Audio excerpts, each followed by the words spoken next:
Most Mac users don't have a broken Mac. They're just misreading its behavior. Something changes. The system feels little different, or fan starts spinning. And most users immediately assume something is wrong. But most of the time what you're seeing is not a warning. It is macOS doing exactly what it is supposed to do. Hey everyone, welcome back to Crazyators.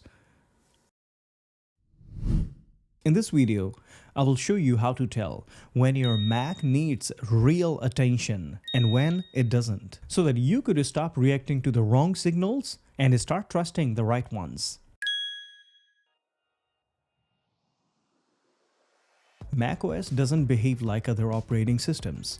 It does not constantly alert you, it does not dramatize the problems, and it rarely explains itself. Instead, it quietly makes adjustments in the background, balancing performance, heat, memory, storage, and power based on what you're doing.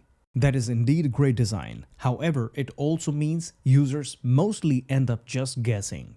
And guessing leads to panic or some sort of unnecessary fixings. On the other hand, understanding macOS starts with the knowing what deserves your attention and what does not.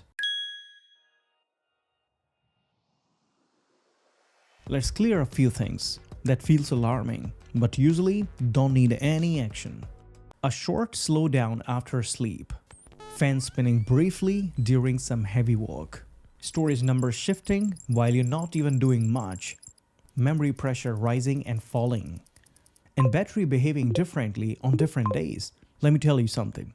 These are not any sort of failures. These are just some adjustments that macOS is doing on its own. macOS constantly reallocates resources based on demand. If things settle on its own, that's not a problem. That is the system stabilizing itself.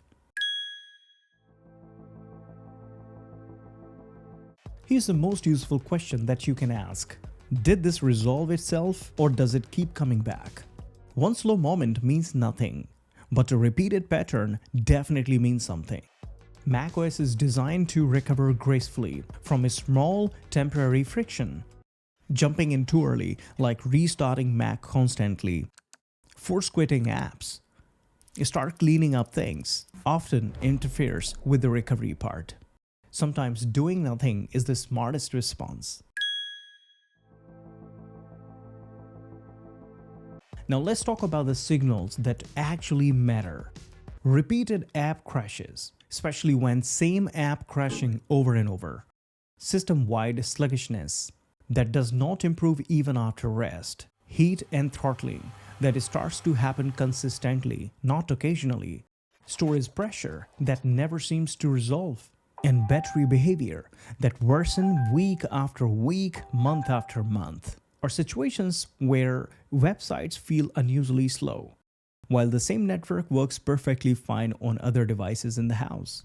These are not momentary adjustments, they are patterns. Like I mentioned earlier, Mac problems don't announce themselves dramatically, they just become repetitive. And when something is repeating, that's when attention is justified.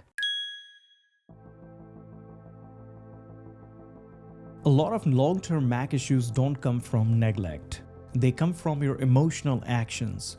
When you act too fast, macOS often needs time to finish the background work, like indexing, syncing, optimizing, reorganizing. When you lose patience and interrupt that process, they turn temporary friction into persistent instability. Therefore, if something can improve on its own, you should let it finish. Stability beats speed every time. When action is needed, it's usually focused and specific. If the issue is with a specific app, handle that app. Force quit, reset. If nothing works, reinstall it. When you notice system oddities, observe that closely and just do a restart. And if you're noticing some persistent hardware symptoms, then definitely consult with a professional. In every situation, just observe your Mac's behavior and accordingly take further action. Stop doing constant tweaking. or chasing the performance graphs. Clear observation and thinking solves more Mac problems than any tool ever will. And here is the mindset that changes everything. macOS is not fragile. On the contrary, it is adaptive. Most real problems don't appear suddenly. They develop quietly over the time. Mark my words, when you stop treating every change as an emergency, you start seeing the difference between a normal system behavior and genuine warning signs. If this video helped you feel calm about what you're seeing on your Mac, that was exactly my point. Now that you have already learned when to act, when not to act, when your Mac is behaving differently, it is time for you to learn how to manage storage on any Mac smartly without doing constant cleanups or deleting random stuff. Here's a video for you. Watch it now. If you like this video, don't forget to hit that like button, subscribe Crazy Editors for future tech tips, tricks, and solutions. By the way, if you're experiencing a problem that is persistent on your Mac, type me in the comment. I'll be very happy to hear about it and share some intel on it. Anyways, thank you once again for watching Crazy Editors. Don't forget to subscribe. Until next time, you take care of yourself and I will see you in the next one.